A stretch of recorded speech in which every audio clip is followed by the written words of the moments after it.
What if I told you that a single cup of coffee, served not by a top executive or polished marketer, but by someone society often walks past without a second glance, could quietly unravel an entire company's understanding of what truly matters? Tucked deep in the misty, golden mountains of Vermont, where autumn leaves drift across the shimmering glass of Mirror Lake, stands Silver Pines Resort.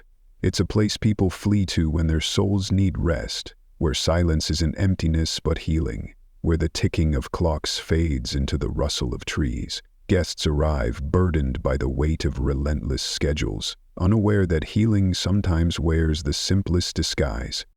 And yet, like every fragile paradise, Silver Pines has its invisible guardians, those whose presence goes unnoticed until, perhaps, it's far too late.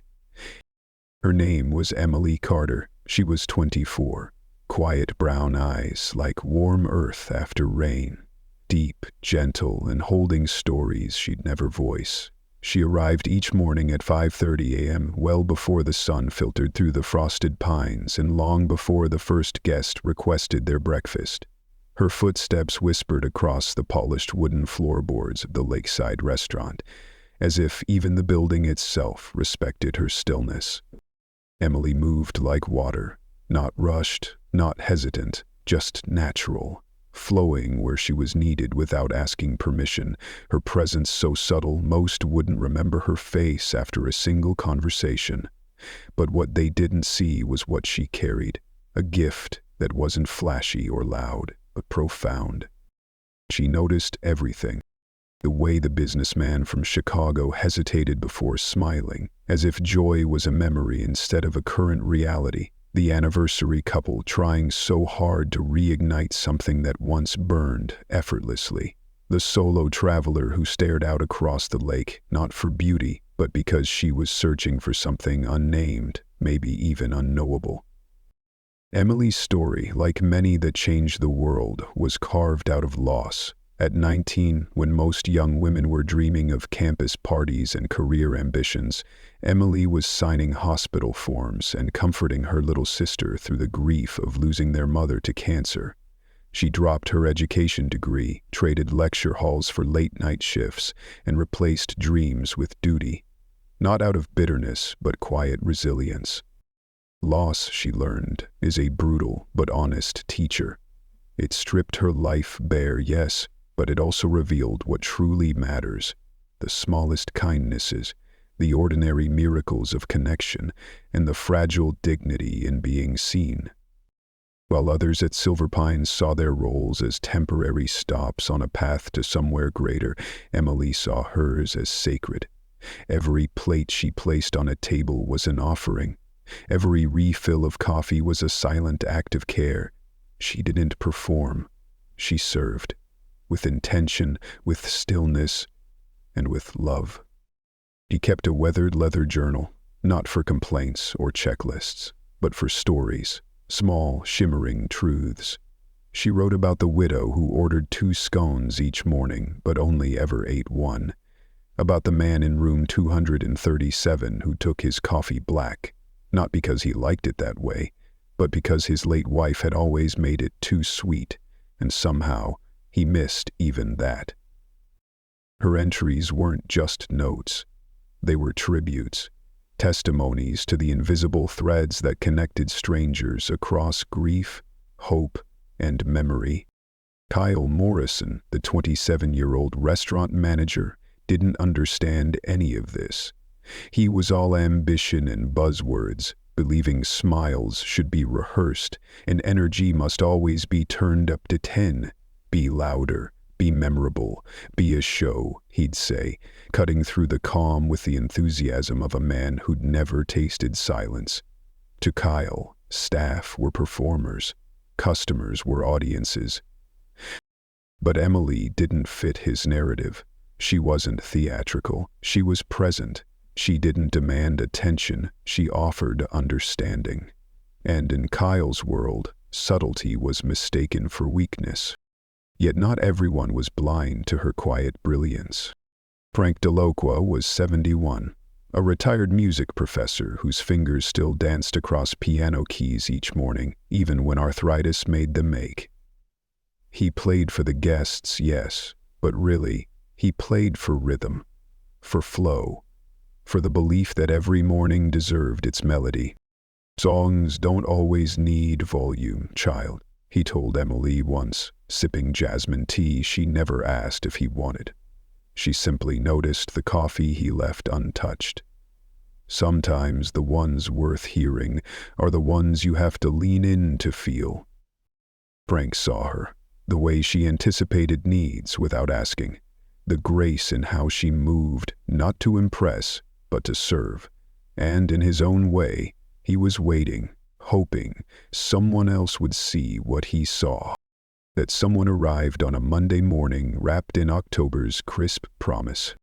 The rush had begun, silverware clinking, voices murmuring, the day stretching its limbs.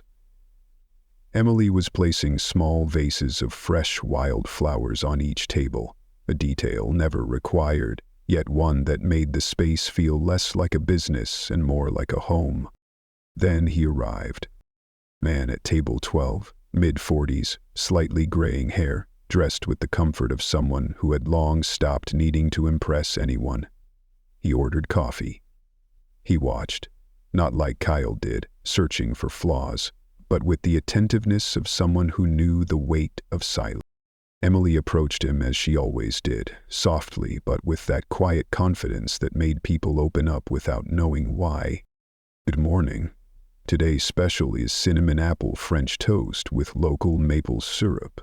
A guest told me yesterday it reminded her of Sunday mornings at her grandmother's house." He looked up. For a beat too long, he simply looked, and in that moment, Emily felt truly, unmistakably seen. "Do you always share stories with your menu?" he asked. "Only the ones that matter," she replied, her voice barely above a whisper. "Food tastes better when it carries memory." He smiled, not a social smile, but one anchored in something deeper. "Well, Emily," he said gently, "I think I'll try those French toast memories." As she walked away, she didn't notice the small leather notebook that appeared in his hands, or how he began writing, deliberately, but Frank noticed. From his piano bench, he saw everything. He felt the shift in air, the gravity of the moment. That man would later sign in as Mr. Reed. What no one knew, not yet, was that he was Alexander Reed, the new CEO of Silver Pines Resorts. For 6 days he had observed without titles or announcement. His life as a corporate consultant had taught him a brutal truth, that the soul of a company doesn't live in spreadsheets or strategy decks. It lives in the human moments, in the space between a server and a guest, in the details no one is paid to notice. His late wife, Margaret, had once possessed a gift not unlike Emily's, and when he was younger, hungry for success, she had told him something he never forgot. "People won't remember what you say to them, Alex. They'll remember how you made them feel." And in Emily Carter he saw not a waitress, but a truth-teller, a keeper of moments, the mirror to what Silver Pines was always meant to be. After losing Margaret to a sudden heart attack 3 years ago, Alexander Reed had buried his grief in blueprints, brand values, and boardroom strategy. He wasn't running from sorrow. He was trying to make sense of it. Silver Pines wasn't just a business venture anymore. It was a tribute, a living memory of the woman who once whispered dreams into his ear about a place where hospitality meant heart, not hype, a sanctuary where connection held more currency than profit margins. But Alexander had grown wise with loss. He no longer believed in charging into change without understanding the rhythm of the world he was stepping into. Transformation, he'd learned, required observation, humility. So he arrived at Silver Pines' flagship resort, not as the CEO, but as a quiet guest at table 12. For a full week, he would watch, listen, feel. And what he found in Emily Carter wasn't just surprising, it was humbling. She wasn't in any of the onboarding presentations. Her name wasn't on staff highlight reels or company reports. But Emily was everything Alexander had ever wanted Silver Pines to represent. Grace without pretense, service without ego, kindness without a need for applause. She moved like someone who had made peace with quiet purpose. And the irony struck him hard. This young woman, invisible in her own workplace, carried the soul of his entire vision. By Wednesday, his routine had crystallized. Table 12. Black coffee. A conversation with Emily that always left him feeling lighter, as if her words carried a soft kind of wisdom. She didn't overshare, didn't flirt with charm, but she remembered everything. Mrs. Patterson liked her eggs over easy. Mr. Chen needed extra napkins for his morning pill organizer, and the couple at table 7 was celebrating an anniversary they weren't sure they'd make it to. It should have been obvious to anyone watching. And yet, Alexander saw how Kyle Morrison, the restaurant manager, constantly undercut her, always subtly, always publicly. "Carter," Kyle's voice cut through the morning air like a piano key struck too hard. "Table 6 is still waiting on coffee. Be more attentive." Alexander glanced at the table. The businessman's cup was still 3/4 full. The rebuke wasn't just inaccurate, it was performative. Still, Emily responded without flinching. "Would you like a fresh cup of coffee, sir?" she asked gently. The guest looked up, slightly puzzled. "Actually, this is the best service I've had in months. You seem to know what I need before I even think to ask." Emily offered a small, warm smile and moved on. But Kyle wasn't finished. At the service station, he intercepted her again, his voice now laced with condescension meant to establish dominance. "Emily, you need to work on your energy. This isn't a library. Watch Jessica.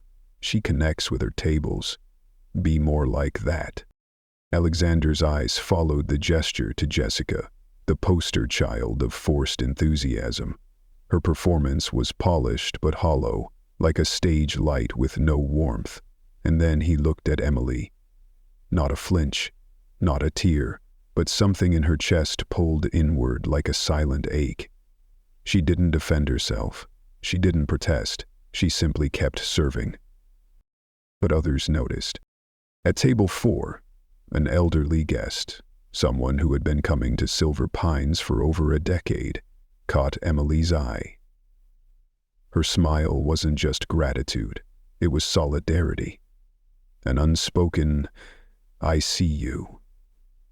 From his piano bench, Frank shifted to a minor key, subtle, melancholy, the kind of music that tells the truth when words fail. He, too, had seen. Thursday arrived with the kind of Vermont rain that drizzled over dreams and tested resilience. The head chef had called in sick, throwing breakfast into disarray. Orders were wrong, timing was off, dietary needs were overlooked. And Kyle, predictably, imploded. He barked instructions without solutions, blamed rather than supported, created panic when calm was needed. "This is unacceptable," he shouted loud enough for diners to turn heads. "If you can't handle a simple breakfast rush, maybe you're in the wrong business." But where Kyle collapsed, Emily rose. She approached the kitchen not with blame but strategy, recommending temporary menu shifts to reduce prep stress. At the tables, she redirected tension into tenderness. At table 8, where a young child was growing impatient, Emily knelt and whispered, "Want to help me fold these napkins into sailboats? Sometimes adventures wait in the quiet." Alexander couldn't stop writing. Every note was a revelation. The contrast was now impossible to ignore. Kyle led through fear and noise. Emily led through calm and care. Then the breaking point arrived. A woman from table 3 stood up, clearly displeased. What Cal didn't know was that she was a senior food critic for a widely read travel magazine. Her tone was polite but firm. My breakfast has been delayed and no one's communicated anything. Kyle's response was as predictable as it was dangerous, defensive, dismissive. We're short-staffed today, and frankly, delays happen. We're doing our best. But before the woman could walk out, Emily appeared at her side like a gentle breeze. I'm so sorry for the wait, ma'am. Our kitchen's having one of those mornings that reminds us we're all human. May I bring you our complimentary fruit parfait, and maybe share the story behind it? Our chef's grandmother used to make it every Sunday morning. Sometimes the story makes the meal. The critic's expression softened instantly. That sounds lovely, dear. Alexander didn't need a spreadsheet to see what had just happened. Emily had not only salvaged a potential PR disaster, she had turned it into a moment of memory and meaning. And that, more than anything, was what Silver Pines was meant to be. Friday came with frost and formality. It was time for the monthly staff evaluation. Kyle, always performative, held it in the main dining area, turning what should have been a private conversation into a public display of power. Alexander was there, newspaper in hand, eyes sharp. I've been reviewing our guest feedback and performance metrics, Kyle began, his voice carrying self-importance masquerading as leadership. Some of you are shining. Jessica, Martin, Dana, you embody the energy and excitement Silver Pines is known for. He gestured with pride to his favorite performers. Then his tone shifted. But Emily, he smiled as if offering constructive feedback, but it was veiled dismissal. While your technical work is sufficient, we've had comments that you feel distant, not rude, just detached. Hospitality is about creating excitement. We need warmth that people remember. Alexander felt his fingers tighten around his cup. He had spent the last 4 days watching Emily do exactly what Kyle couldn't even recognize. Create moments that would stay in people's hearts long after they left. And yet, Emily didn't flinch. She didn't argue. Didn't explain. She simply nodded and said, I'll work on being more engaging, Kyle. Thank you for the feedback. The words hung in the air like smoke in still water. Harmless on the surface, but choking if you sat with them too long. And then, as if echoing the emotional discord of the moment, Frank's piano stopped mid-note. A musical period punctuating a sentence that should never have been spoken. The sudden silence was louder than any reprimand. Alexander felt a familiar fire ignite in his chest. Every part of him wanted to rise, reveal his identity, and dismantle Kyle's illusion of authority right there, in front of the entire staff. But he stopped himself, not out of fear, but wisdom. Margaret used to say that truth, like tea, needed time to steep.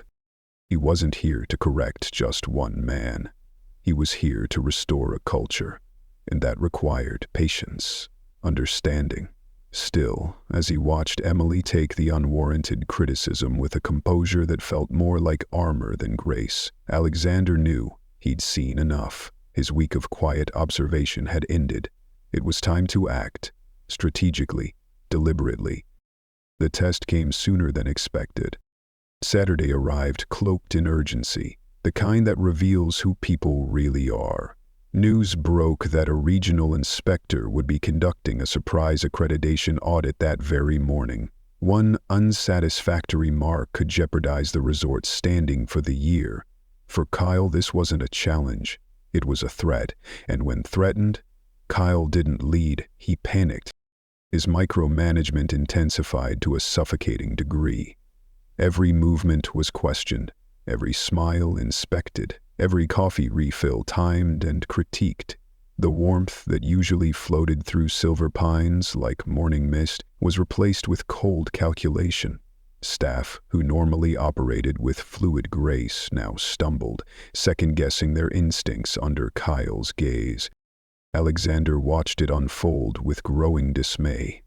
He'd seen this dynamic before. Leaders who under pressure, tried to exert control instead of cultivating trust.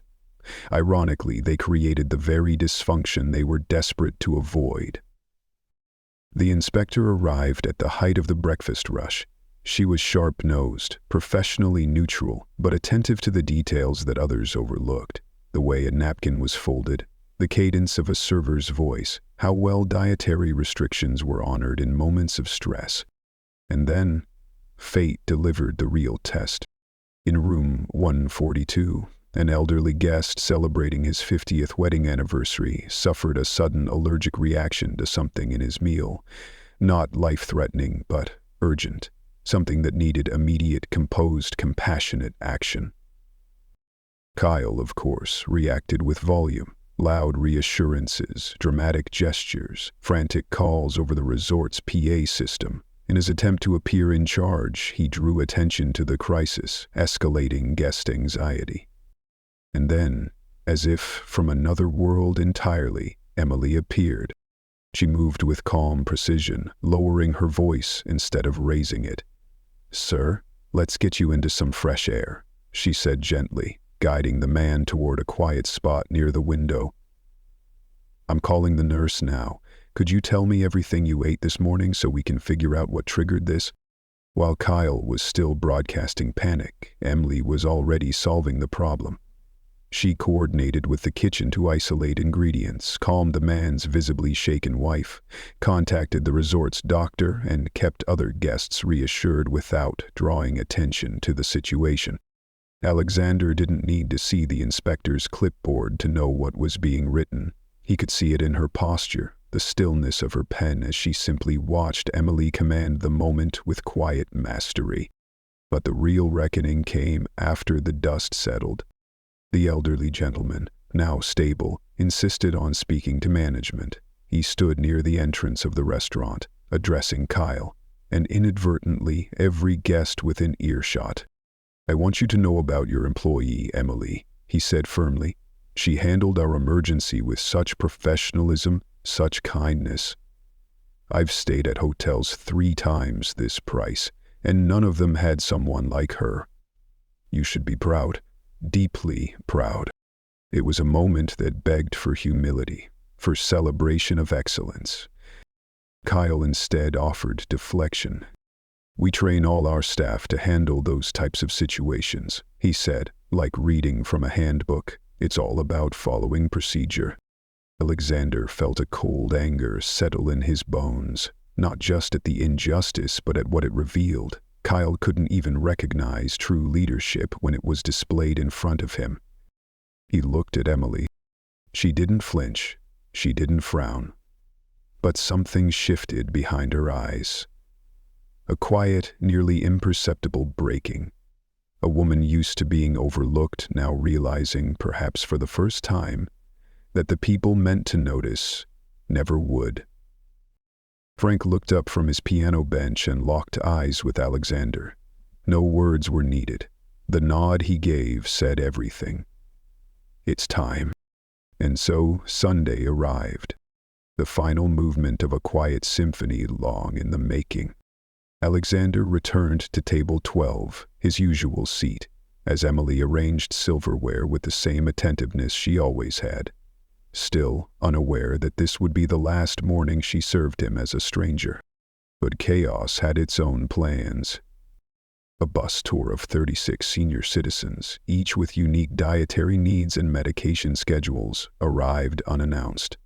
Simultaneously, a 22-person family reunion requested a private breakfast to celebrate their grandmother's 90th birthday. The kitchen was already stretched thin. Tension was a live wire. The inspector, still conducting her evaluation, was now documenting how the resort handled genuine overload. And Kyle, he cracked. Rather than delegating with clarity or confidence, he did what weak leaders do. He shifted blame in advance. "Emily," he announced loudly, "since you prefer working alone, you'll handle the entire tour group. Jessica and the others will manage our regular guests in the family event." It was punishment disguised as logistics, a challenge meant to humiliate rather than empower. But Emily didn't resist. She nodded, the same way she always had. But this time there was something else behind her eyes. Not resignation. Herself. Then, in a move so subtle, most missed it, she approached Frank at the piano. She whispered something. He smiled, and everything changed. Emily orchestrated her section like a conductor guiding a live symphony. She asked Frank to slow the tempo of his music, shifting the mood to softer, lingering melodies, subtle cues that encouraged guests to relax rather than rush. She reconfigured the seating to accommodate both intimacy and efficiency, turning the logistical nightmare into an opportunity for storytelling. Then, she addressed the tour group, not with apologies, but warmth. "Good morning, everyone." Emily faced the tour group with a warmth so gentle, it wrapped around the room like morning light. "I know traveling can be tiring," she began, her voice a calm tether amid the bustle, "and being away from your routines can feel unsteady. But this morning, I want you to feel at home. I've arranged your seating so couples can sit together, friends can catch up, and anyone needing a quiet spot can enjoy the peaceful view by the windows."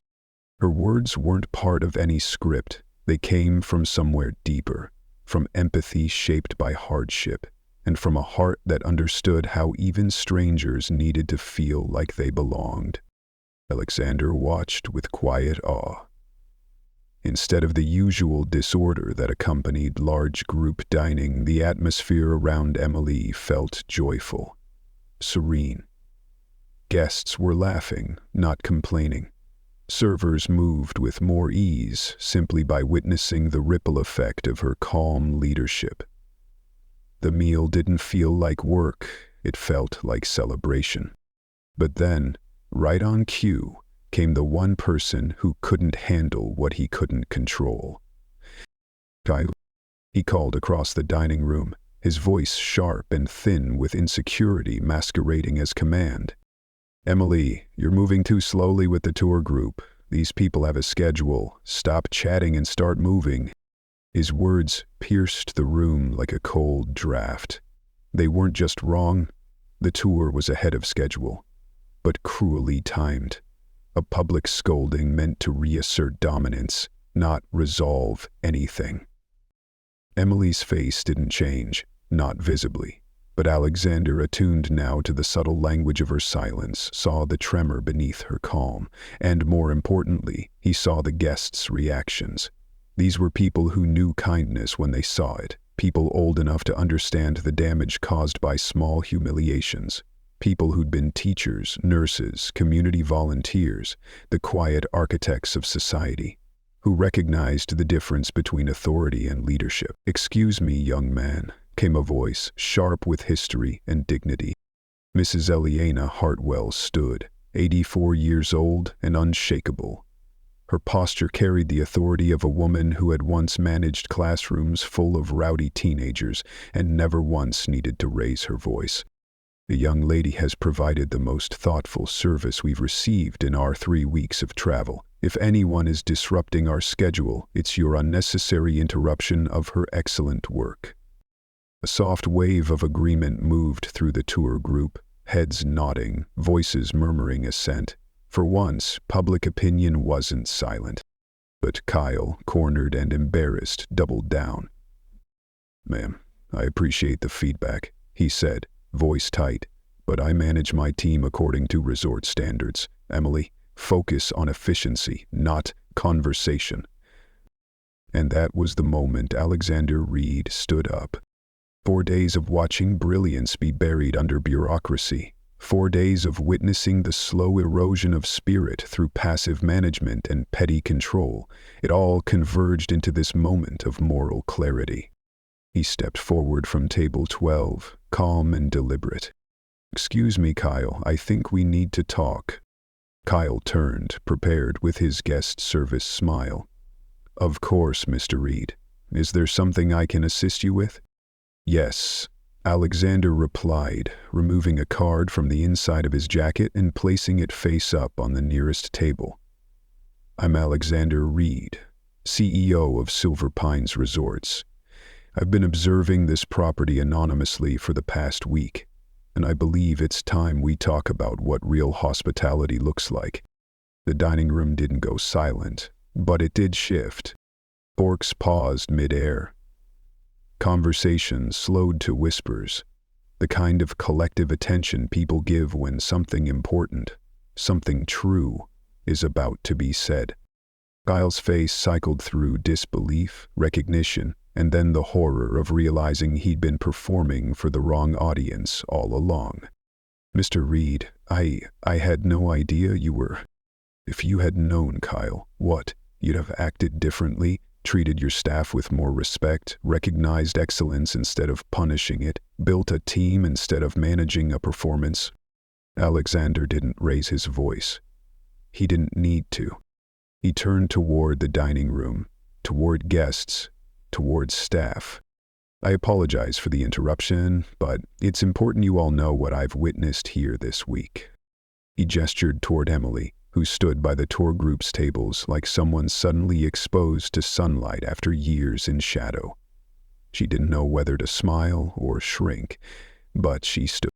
"Emily Carter," Alexander said clearly, "has embodied everything Silver Pines aspires to be. She remembers guest preferences without being told.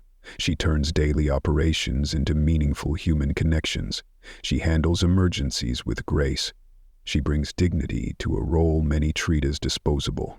And she does it not for recognition, but because it's who she is." Mrs. Hartwell raised her voice again, strong and clear. "She's made every one of us feel special, not served, seen." "Exactly," Alexander said, locking eyes with her in gratitude. "That's what hospitality is. Not artificial smiles or forced enthusiasm. It's presence. It's care. It's recognizing that behind every room number is a story, a human being with memories, needs, and emotions that matter." He turned back to Kyle. "You've shown energy, yes, but not empathy. You've confused authority with leadership. And in doing so, you've created an environment where your most valuable employee is silenced, not celebrated." Alexander turned to Emily. "Emily, you've set a standard I want every one of our properties to live up to.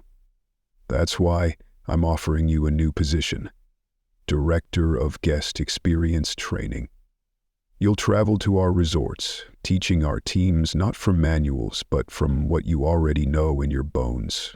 That hospitality isn't a transaction, it's a relationship." The tour group began applauding, first softly, then swelling with sincerity. It wasn't polite, it was reverent. "And yes," Alexander continued, "the position comes with a salary 3 times what you earn now. Full benefits, travel, but most importantly, purpose.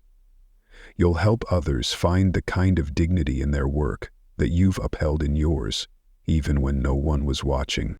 Emily's lips parted, then closed. She swallowed hard. Her eyes shimmered, not from ego but from something far deeper. Hope. The delicate, unfamiliar feeling of finally being seen, of being valued not for who she could pretend to be, but for who she had quietly been all along. "Sir," she said softly, I don't know what to say. I never expected." "You never expected to be valued for who you actually are," Alexander finished gently, "instead of being criticized for who you're not." A long silence followed, not awkward, but sacred. And then from the piano Frank played a rising melody, a musical exhale, a final chord in a story that had begun in shadows and now stood in light. Emily looked around the dining room, at the tour group, the staff, the guests, and then, finally, at Alexander. And she smiled. Not the practiced one, not the polite one, but the kind of smile born only when someone finally feels like they belong. Alexander turned back to the dining room, now hushed with expectancy, and addressed the room with the kind of calm conviction that came not from authority, but from truth, hard-earned. "This," he said, gesturing around him, "is what Silver Pine stands for. Recognizing excellence wherever we find it, creating spaces where kindness is valued more than showmanship, and understanding that real success is rooted not in flash, but in people like Emily, who know that hospitality is not about transactions, but about human connection." Then he turned back to Kyle. His voice wasn't cruel, but firm, a tone of correction meant not to punish, but to realign. "Kyle, effective today you'll be transitioning into a new role, focused on logistics and operational coordination. Your strengths in organization are evident, but managing people, developing talent, those require a different kind of leadership. And that's okay. We'll place you where your skills make the most impact without putting others at risk." The look on Kyle's face was a mixture of defeat and something softer, relief, a quiet acknowledgement, perhaps, that he'd never quite been suited for the role he'd clung to, and now, finally, he was being released from a weight that hadn't fit his shoulders. Emily, now visibly moved, stood uncertain amid the applause. Alexander placed a gentle hand on her shoulder. "You'll be working with our regional team to restructure service training across every Silver Pines property. We're going to teach the system what I've learned here this week, that the smallest acts of thoughtfulness can ripple into unforgettable experiences." What followed was unlike anything Alexander had ever seen in his long, polished career. Not the awkward aftermath of an executive intervention, but celebration. True, human, shared joy. Mrs. Hartwell approached Emily, eyes misted. "Honey," she said, her voice catching slightly, "I've been traveling for 60 years. What you've given us these past few days, it's rare. You made us feel seen, heard, cared for. That's not just service, that's a gift." Later, the family celebrating their grandmother's 90th birthday called Emily over to join their group photo. "You made Grandma feel like royalty," the grandson smiled. "She keeps saying how wonderful it is to meet young people who still believe kindness matters." Frank's piano flowed into a light, triumphant waltz, less a song than a feeling. It was a melody of renewal, of quiet excellence, finally being celebrated over loud mediocrity. Emily moved through the remainder of breakfast service not like someone who had just been promoted, but like someone finally seen as who she had always been. She wasn't elevated above others, she was now simply allowed to shine among them. Even the inspector, clipboard still tucked at her side, approached Alexander with eyes lit by professional admiration. "In 20 years of auditing hospitality properties, I've never seen anything like what I saw this morning," she said. "You're not just meeting standards, you're setting them." My voice has been slightly muffled, but by then I will have gotten more confident, so I will answer any questions, Licky said. But the most meaningful shift came not from executives or inspectors, but from the staff themselves. Jessica, once Kyle's favorite example of artificial enthusiasm, approached Emily with something new in her eyes, humility. "I've watched you for months," she said, her voice soft. "I used to think energy was everything, but you showed me something different, something deeper. Could you teach me how to really connect the way you do? I want to understand people, not just serve them." Alexander realized then, this wasn't just a promotion, it was the beginning of a cultural awakening, one that would echo far beyond a single breakfast. As the service wound down, Alexander met Emily again. This time not as a guest, not even as a CEO, but as a collaborator, as someone who had finally found the missing piece to a vision he thought he'd built alone. "Emily," he said, "I need you to understand. This offer, it wasn't a gesture of charity. I've been searching for someone like you for years. Someone who embodies what this place was always meant to be. You don't just serve food, you elevate people. You make connection your craft.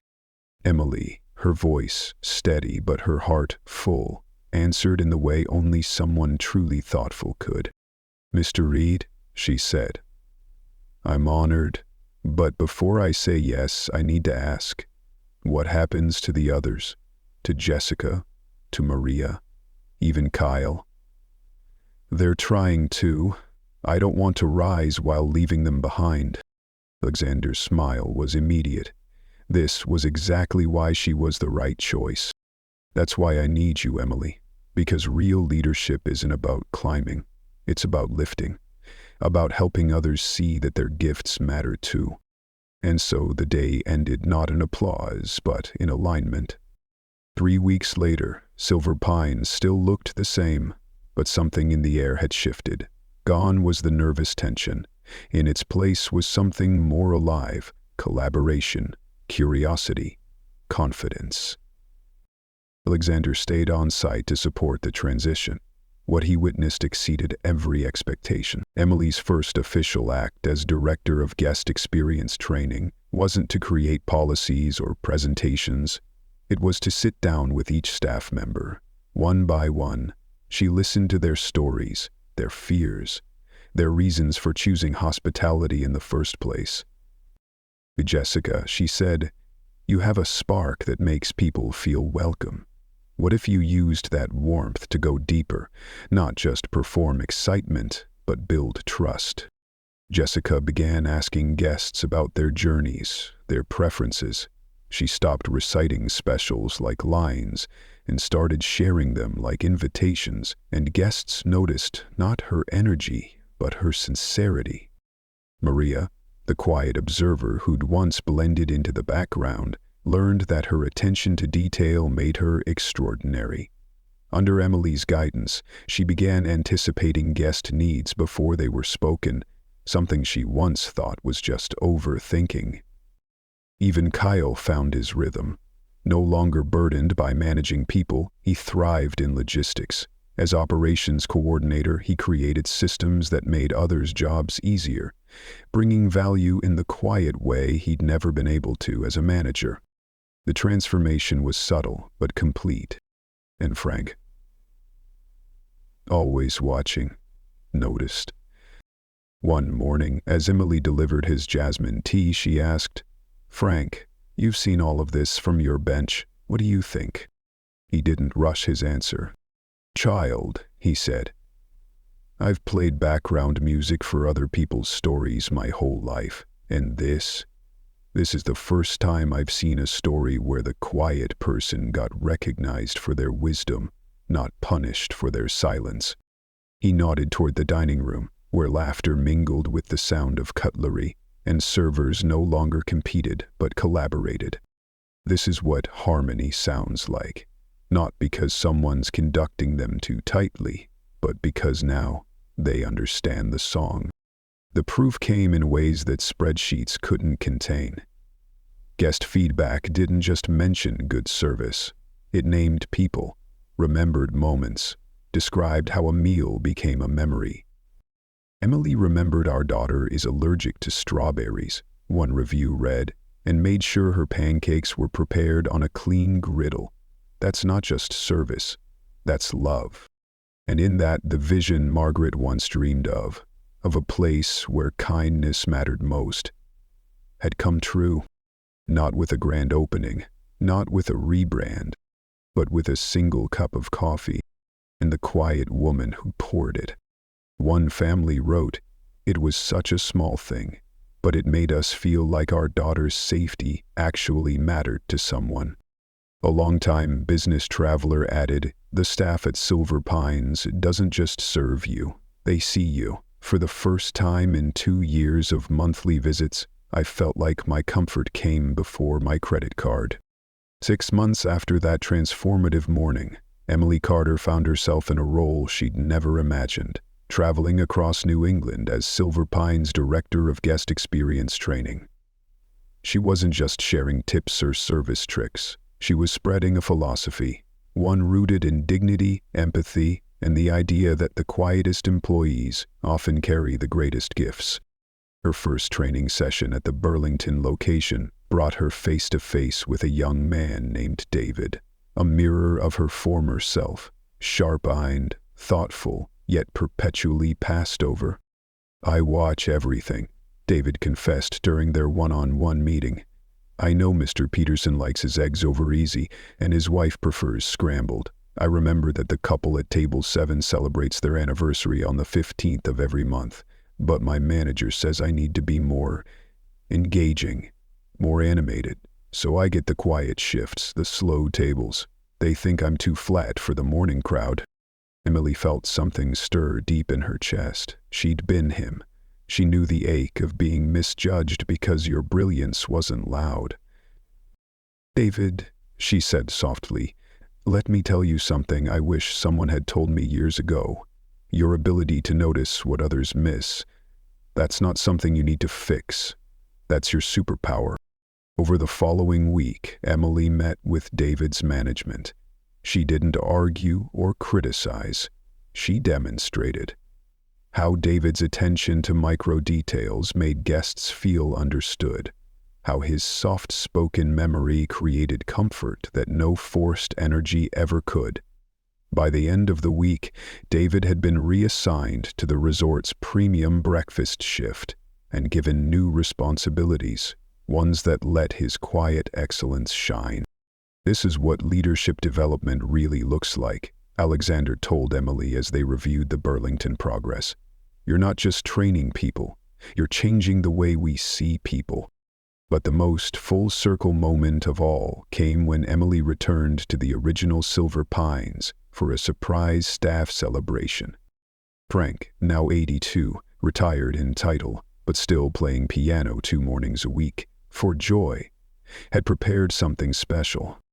"Ladies and gentlemen," he said, standing at his piano bench as staff and guests gathered, "6 months ago, this dining room learned something most places never do: the difference between performance and presence. Today, we celebrate not just Emily's success, but the idea that authenticity is what truly elevates service." He began to play a piece Emily knew well. It was gentle, contemplative, melancholic at first, then gradually blooming. "This is called The Quiet Ones," Frank said. "It's for anyone who's ever been told they weren't enough, simply because they weren't loud."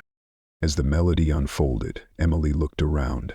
Jessica, now radiant with her ability to connect beyond surface-level smiles.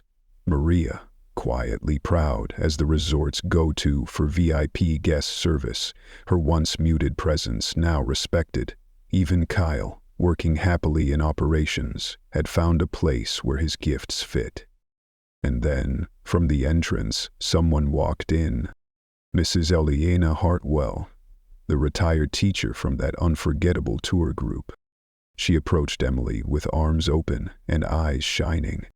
"Emily, dear," she said, embracing her like family, "I've followed your story through the newsletter, but I needed to come back and see for myself. What happens when someone recognizes what the rest of us saw from the beginning? That kindness and competence aren't separate from confidence. They're the foundation of it." Alexander stood nearby, heart full. Silver Pines hadn't just improved its guest scores or fixed a culture problem. It had become the place his late wife Margaret once dreamed aloud.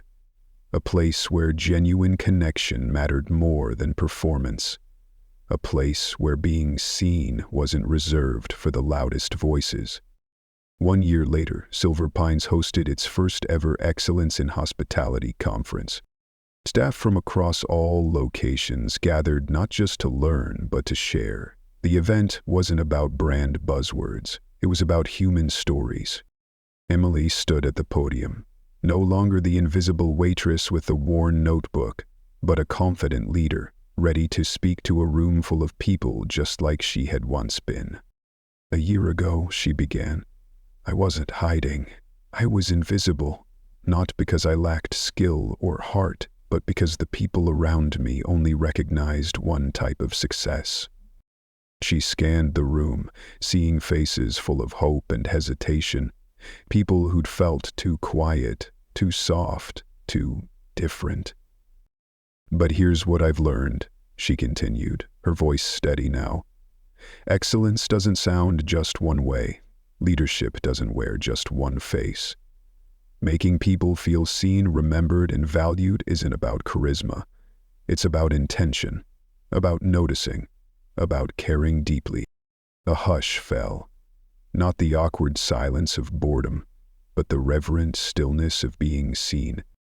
"To the quiet ones in this room," she said, voice rising gently, "the ones who are told you need to be louder, more outgoing, more visible. I see you. I was you. You are not broken. You are not too small. You are exactly what the world needs, because in a culture of performance, your presence is a gift." Applause rose, not polite claps, but an eruption of truth being affirmed. And then Emily turned her message to leadership. "To the managers and executives, I challenge you. Look again. That quiet employee who never speaks in meetings, they may be noticing what no one else sees. That team member who doesn't draw attention to themselves, they might be your most reliable problem solver. Don't try to fix them. Learn from them." She told stories of transformation, of David in Burlington, Sarah in Portsmouth, Marcus in Manchester. People once dismissed, now saving lives, solving crises, and improving systems, not by speaking louder, but by listening better. "Excellence," she concluded, "isn't about making everyone fit the same mold. It's about recognizing what makes each person exceptional." Then Alexander took the stage.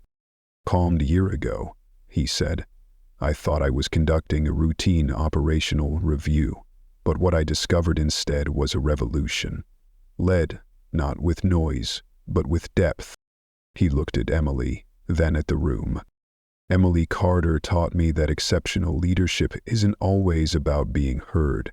Sometimes it's about listening, really listening, and choosing to believe in the quiet brilliance unfolding right under your nose." He took a beat, let the moment breathe.